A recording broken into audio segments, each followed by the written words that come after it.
옛날 어느 마을에 민가에 나타나는 도깨비가 하나 있었다. 이 도깨비는 비가 오는 밤에 집안에 촛불을 켜두고 혼자 있는 사람에게 나타나 겁을 주어 벌벌 떨게 하였는데 겁만 주었지 사람을 해치지는 않았다. 그러던 어느 날 비가 오기 시작하자 도깨비가 마을로 내려왔는데 촛불이 켜진 한 집이 있는 것이 아닌가. 옳거니 오늘은 오랜만에 장난을 치고 갈 수 있겠구나. 도깨비는 방 안으로 들어가 크게 소리치며 말하길. 어흥 이놈 오랜만에 인간을 잡아먹을 수 있겠구나. 하지만 방 안에 있던 남자는 놀라지 않고 멍하니 먼 곳만 응시하고 있었다. 이에 도깨비는 다시 한번. 이 녀석 아주 맛있겠구나. 살과 뼈를 발라서 맛있게 요리해 먹어주마. 도깨비는 다시 인간이 놀라지 않자 실망한 표정으로. 너는 내가 무섭지도 아니하냐? 그러자 사내는 술 한 잔을 따라 마시며 왜 안 무섭겠습니까? 그런데 인생을 살다 보니 더 무서운 게 있더라고요. 그러자 도깨비가 궁금해하며 나보다 더 무서운 게 도대체 뭐냐? 저는 평범한 농사꾼인데 어느 날 밭일을 하다가 금덩이를 발견했지 뭡니까? 이제 팔자 고친다고 좋아라 했는데 글쎄 욕심 많은 사또가 그 소문을 듣고는 내가 금덩이를 훔친 거라며 그것을 뺏어가고 거기다 곤장까지 맞았습니다. 너무 억울하지만 나 같은 평민은 사또가 무서워 어찌할 수가 없지 않겠습니까? 세상이 무섭고 돈이 무섭고 권력이 더 무서운 것을 알았는데 어찌 도깨비가 무섭겠습니까? 하니 도깨비가 그러면 내가 못된 쌌던 놈을 없애고 금덩이를 찾아오면 내가 제일 무섭겠군. 도깨비는 그 길로 사또를 찾아가 혼을 내주고 금덩이를 찾아주었다. 어떠냐 이놈아? 이젠 내가 제일 무섭지? 남자는 그제서야 벌벌 떠는 척 무릎을 꿇고 두 손으로 싹싹 빌며 네, 세상에서 도깨비님이 제일 무섭습니다. 그제서야 도깨비는 체면이 좀 선 듯 으스대며 돌아갔다. 그리고 또 어느 날 추적추적 비가 오는 밤, 지난번에 그 사내가 불을 켜고 앉아있는 게 아닌가. 또 다시 나타난 도깨비가 아니 이놈 저번에 내가 제일 무섭다고 하더니 이번에 또 겁도 없이 불을 켜고 술을 마시고 있는 이유가 무엇이냐? 거짓말을 한 것이냐? 이놈 간덩이가 부었구나. 그게 아니라 도깨비님 또 도깨비님보다 더 무서운 게 생겨 이렇게 울며 술을 마시고 있습니다. 그러니 그걸 좀 제발 없애 주십시오. 하니 도깨비가 아니 나보다 더 무서운 게 또 있다니 어디 한번 말해보거라. 지난번에 고생고생해서 도깨비님이 금덩이를 찾아왔더니 글쎄 마누라가 금덩이를 가져가서는 돈을 펑펑 써제끼는데 내 금덩이인데 나는 만지지도 못하게 하고 너무 억울하고픈에 눈물까지 나지만 마누라가 무서워 어찌할 수가 없으니 마누라 좀 없애 주십시오. 그래 그래도 같이 산정이 있는데 없애는 것은 좀 그렇지 않느냐? 설마 도깨비님도 마누라가 무서운 건 아니시지요? 이놈 감히 이 도깨비님이 마누라 따위를 무서워하겠느냐? 나를 뭘로 보고? 하며 잠시 생각하더니 나한테 좋은 묘책이 있는데 이렇게 하는 것이 어떻겠느냐? 네, 그것이 무엇이옵니까? 내 마누라랑 네 마누라를 바꾸는 것이 어떻겠냐? 그렇게 사내와 도깨비 모두 마누라에게 먼지나게 얻어맞았다고 한다.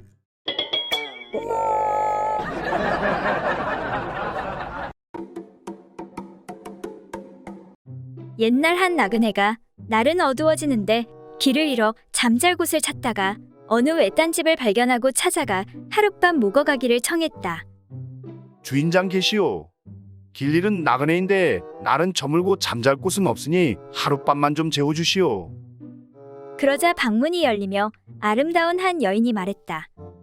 여자 혼자 사는 집이오니 외간 남자를 채워드릴 수가 없습니다. 결례가 되는 줄은 아오만 그래도 어떻게 하룻밤만 안 되겠습니까? 아니 됩니다. 가까운 곳에 집도 없는데 제발 좀 부탁합니다. 남자가 연신 사정하자 처음엔 꺼려하던 여주인도 나그네의 처지가 안 됐던지 결국 허락하고 말았다. 이 근방엔 달리 집도 없으니 하는 수 없군요. 정말 고맙습니다. 여주인의 허락을 받은 나그네는 곧 건너방으로 안내되어 잠자리에 들려고 하였다. 하지만 나그네는 미모의 안주인 생각에 마음이 싱숭생숭하여 쉽게 잠을 이루지 못하고 엎치락뒤치락하였다. 그런데 얼마 후 문 두드리는 소리가 들렸다. 주무시는지요? 아직 안 자는데요. 나그네는 벌떡 일어나서 방문을 열었다. 잠옷 차림의 여주인이 나그네에게 조용히 이야기했다. 혼자 주무시려니 적적하시지요. 그 말에 나그네의 가슴은 심하게 두근거리기 시작했다. 네, 사실 그래서 저도 잠을 못 이루고 있었습니다. 어찌나 긴장했던지 나그네는 말까지 더듬고 말았다. 그것 참 잘 되었습니다. 잠시 들어가도 되겠습니까? 나그네의 가슴은 터질 듯 뛰었다. 네, 어서 들어오시지요. 그러자 여주인이 말했다. 길 잃은 노인 한 분이 또 오셨는데 같이 주무시지요. 총각, 나랑 같이 자.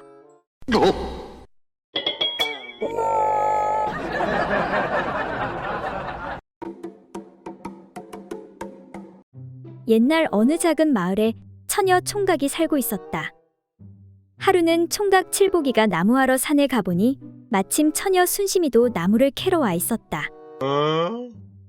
주위를 둘러보니 사람들은 아무도 없고 딱 둘뿐이었다. 칠복이는 엉큼한 생각이 들어서 수작을 꾸미기 시작했다. 순심아, 너 나물 다 캤니? 응, 너는 나무 다 했니? 응, 그러면 우리 점심이나 같이 먹자. 둘은 자연스럽게 적당한 곳에 자리를 잡고서 가지고 온 점심 보자기를 풀었다. 그런데 칠복이는 무얼 좀 알았던 모양이지만 순심이는 맹한 구석이 있어서 남녀의 일에 관해서는 잘 알지 못했다. 칠복이가 넌지시 말했다. 순심아, 나 저기 옹달샘에 가서 물을 좀 마시려고 하는데 나를 좀 붙잡아 줄래? 그래, 칠복이는 옹달샘에 가서 갑자기 바지를 벗기 시작하는 것이었다. 물 먹는데 옷은 왜 벗어? 순심이가 묻자 칠복이가 둘러댔다. 혹시라도 물에 빠져서 이 옷을 적시면 어떻게 입어? 그러니까 미리 벗어놔야지. 응, 그렇구나. 칠복이는 넙죽 엎드려 물을 마시다가 뒤에 있는 순심이를 향해 소리쳤다. 물 마시기가 힘이 드네. 순심아, 내 다리 사이에 살꽁지가 하나 달려있는 게 보이지? 그걸 꼭 잡아줄래? 그렇지 않으면 물을 못 마시겠다. 순심이는 뭣도 모르고 그 살꽁지라는 것을 잡았는데 처음에는 작았던 것이 자꾸 빳빳해지면서 점점 굵어지는 것이었다. 당황한 순심이가 말했다. 아이고 칠보가, 살꽁지 터진다. 물 좀 그만 마셔라. 살꽁지 터진다. 살꽁지 터져. 그렇게 물을 다 마신 후 순심이가 칠복이에게 말했다. 그런데 칠보가, 옆 동네 돌쇠 살꽁지는 두 손으로도 안 잡히던데 너는 한 손도 남네.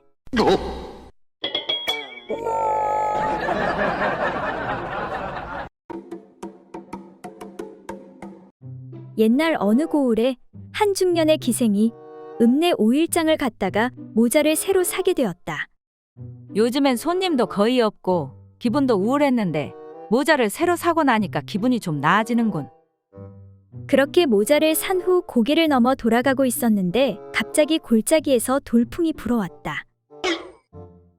깜짝 놀란 기생은 넘어지지 않으려고 손으로 나무 기둥을 붙잡았다.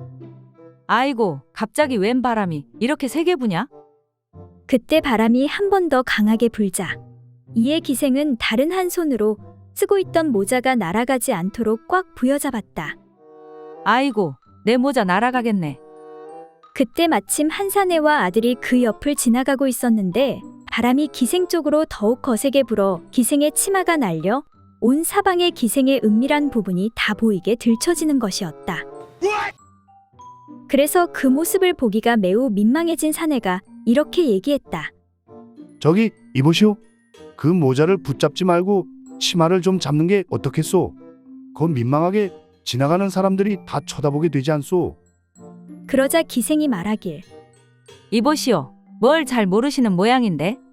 사람들이 쳐다보는 밑에 것은 40년도 넘은 중고이지만 이 모자는 오늘 장터에서 새로 산 새 것이란 말이오. 기생의 대답에 사내가 할 말이 없어 멍하니 있자 옆에 있던 아들이 말하길 아버지, 저 아줌마 가랭이 사이에 송충이가 잔뜩 붙어 있는데 좀 떼어주세요.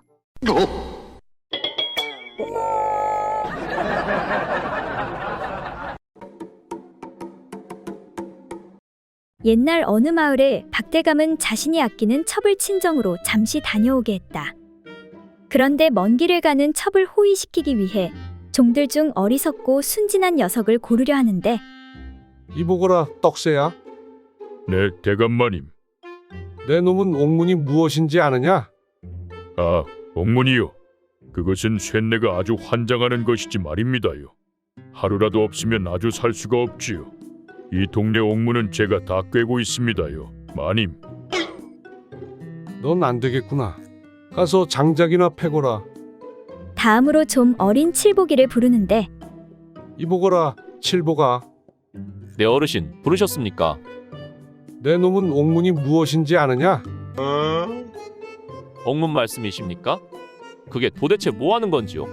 옥수수 넣어둔 창고문 같은 것인가요? 그래, 내 놈이 가면 되겠구나. 그리하여 칠보기는 최대감의 첩과 길을 나서던 중 어떤 냇가에 이르게 되었다. 칠보기는 첩을 업고 냇물을 건너며 손으로 첩의 옥문을 간질간질 하더니 내를 다 건넌 후 첩에게 물었다. 작은 마님, 대감께서 물어보신 게 있는데 혹시 옥문이 무엇인지 아시는지요? 이에 당황한 첩이 그러니까 그것은 내 주인의 거시기를 가두는 감옥 같은 것이란다. 아하, 그렇습니까요? 이때 칠보기는 집신을 몰래 벗어 화가 난 자신의 거시기에 걸어두고 찾는 척하며 어라, 그런데 내 집신이 어디 갔지? 이에 첩이 종의 거시기를 가리키며 말했다. 이놈아, 내 집신은 내 놈 거시기에 걸려 있지 않느냐. 아, 그렇군요. 이놈이 바로 집신 도둑놈일세. 이놈을 가두어 두게 마님의 감옥을 좀 빌려주시는 게 좋을 듯 싶습니다. 이에 첩이 말하길 어머머, 이놈, 내 놈도 사내라고 뭘 알긴 하는구나. 그런데 이 옥문을 열려면 열량이 필요한데 내가 열량을 가지고 있느냐?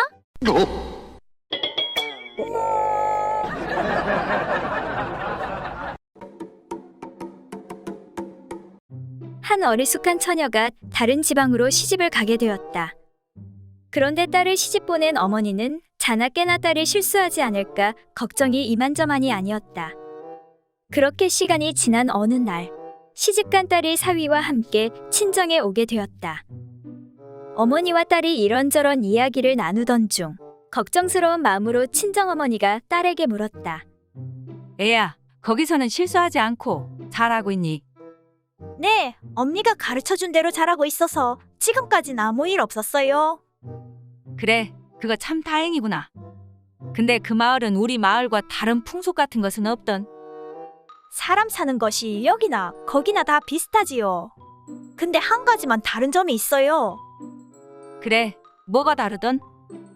글쎄, 신랑이랑 밤에 그 일을 할 때마다 신랑이랑 서로 마주보고 사랑을 나눠요. 아니, 남녀간에 서로 마주보며 사랑을 나누는 게 일반적인 원칙이 아니더냐? 친정어머니가 의아해하자 딸이 말했다. 아니에요. 뒷집 김총각은 항상 뒤에서 그 일을 했다고요.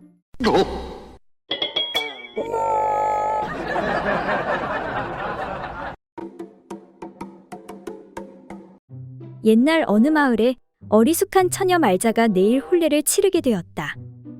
바로 같은 대감댁종으로 살고 있는 떡새와 백년가약을 맺은 것이었다. 말자는 행복했지만 지금까지 남자 손 한 번 못 잡아봐서 모든 게 낯설고 두려웠다.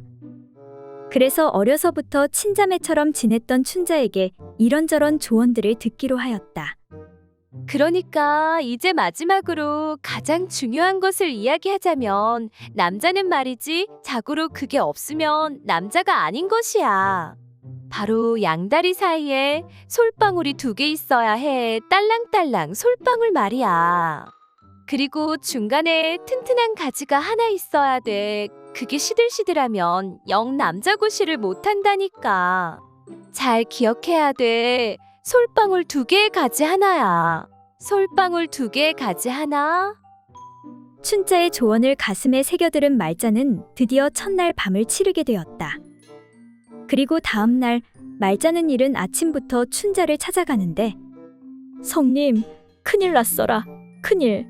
아니 글쎄, 우리 서방님이 남자가 아닌가 보. 아니 그게 무슨 소리야? 딱 봐도 건장하고 힘 좋은 사내잖아. 성님이 기억하라고 말한 거 있잖소. 솔방울 2개, 가지 하나. 그래, 그랬었지. 어제 첫날 밤을 치렀는데 부끄러워 눈을 감으려고 하다가 성님 말이 생각나. 일이 끝날 때까지 두 눈 번쩍 뜨고 지켜봤어라. 아, 근데 우리 서방님 다리 사이에 솔방울 2개랑 대추 1개가 있지 뭐시오. 그러더니 좀 있다가 솔방울 2개에 무한개가 되더니 또 좀 있다가 다시 솔방울 2개에 대추 1개가 돼버렸소. 성님, 우리 서방이 무슨 큰 병이 있는 것 같은데 어찌하면 좋겠소. 이에 춘자가 웃으며 걱정 붙들어매. 내가 말을 안 했는데 원래 커졌다 작아졌다 하는 거야. 그나저나 가지가 아니라 무우라니 부럽다 부러워 동생. 이에 말자가 걱정스런 얼굴로 다시 말하는데 성님, 그게 다가 아니어라. 아, 글씨 나한테다 오줌까지 싸버렸소.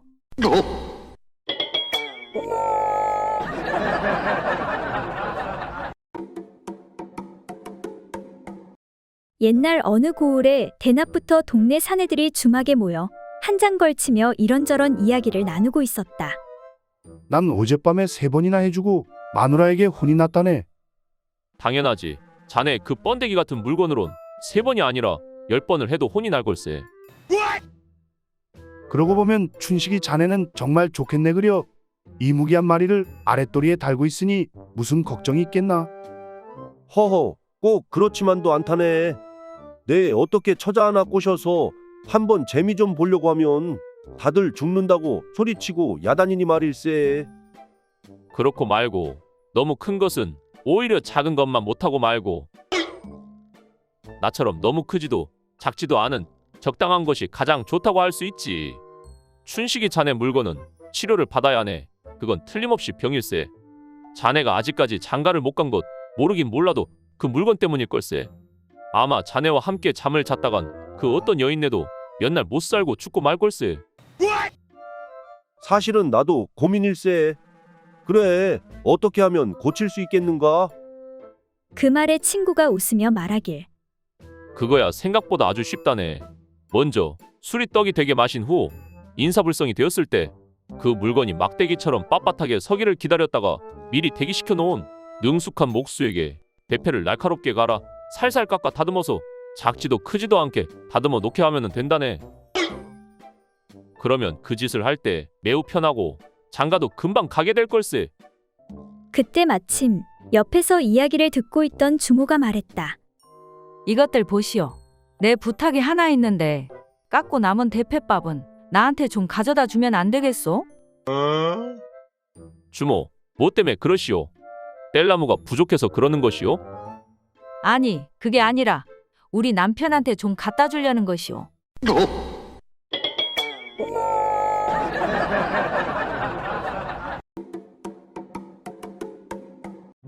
옛날 어느 마을에 덕자라는 여인이 이웃 여인들을 초대해 자신의 집에서 술을 함께 마시다 그만 셋 다 취해 잠이 들었다. 그런데 그 사이에 어느 사내에게 몹쓸 짓을 당하였고 이에 관할을 찾아갔다. 그래, 무슨 일로 왔는고? 저희 셋이 술에 취해 잠이 들었는데 어느 사내가 저희 셋에게 몹쓸 짓을 하였습니다. 뭐라고? 그런 일이 있었단 말이지. 그래, 그렇다면 그놈에 대해 뭐 기억나는 것이 있느냐? 잠결이 느껴진 게 힘이 좋고 경험이 많은 중년 남자였던 것 같습니다. 그래, 그리고 또 없느냐? 몸에서 냄새도 나지 않고 향긋한 게 천민은 아니고 양반 같았습니다. 그리고 또 없느냐? 손과 혀를 굉장히 잘 썼던 것 같습니다. 그래, 어떻게 말이냐? 자세히 한번 말해보거라. 너무 남사스러워 말하기 곤란합니다. 그래, 더 결정적인 기억은 없느냐? 혹시 집주인인 내 남편 짓이 아니더냐? 아닙니다. 사또. 분명 제 남편의 물건이 아니었습니다. 제 남편이 대출하면 그놈은 고구마였습니다. 이 말에 다른 여인이 맞습니다. 덕자의 남편이 아니었습니다. 아니, 뭐라고? 니년이 그걸 어떻게 알아? 아니, 뭐 그러니까 너한테 들었던 이야기들이 생각나서 말이야. 맞습니다. 덕자의 남편이 아닙니다. 그리고 우리 마을 사내도 아닙니다. 제가 마을 사내들의 맛은 다 아는데 그 사내는 처음이었습니다. 뭐라고? 그렇다면 분명 다른 마을 사내였겠군.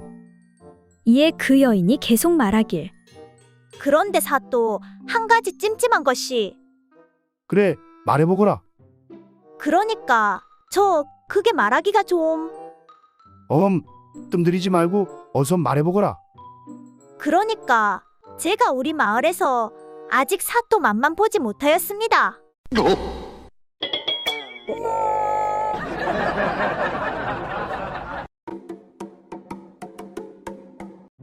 옛날 어느 마을에 어려서부터 허물없는 친구인 만석이와 갑수가 있었다. 둘은 특히 여인네들에 관한 이야기를 좋아했는데 어느 날 오랜만에 만나 둘이 이런저런 이야기를 나누다가 자네 뭔 재미난 이야기 없는가? 심심하구만. 심심해? 내가 재밌는 이야기 하나 해줘? 뭔데? 한번 해보게.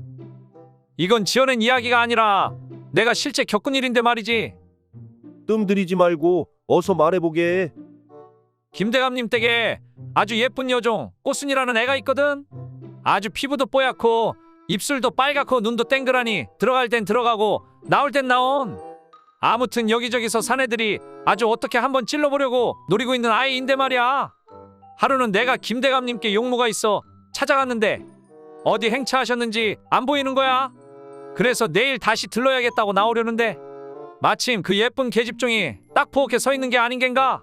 그런데 놀란 토끼마냥 두 눈을 동그랗게 뜨고 나를 뚫어져라 쳐다보고 있지 뭔가. 그래서 이 아이가 대감이 없는 틈에 나를 유혹하는 건가 하고 생각해 바로 앞으로 가서 나 좀 따라오거라 라고 했지. 그랬더니 군말 없이 따라오더라고. 그래서 사랑채에 조용히 들어가 요 예쁜 거사 하고 한번 안아봤지. 그런데 이 아이가 정말 나를 마음에 들어하는지 아무 말도 하지 않고 얼굴만 빨개지더라고.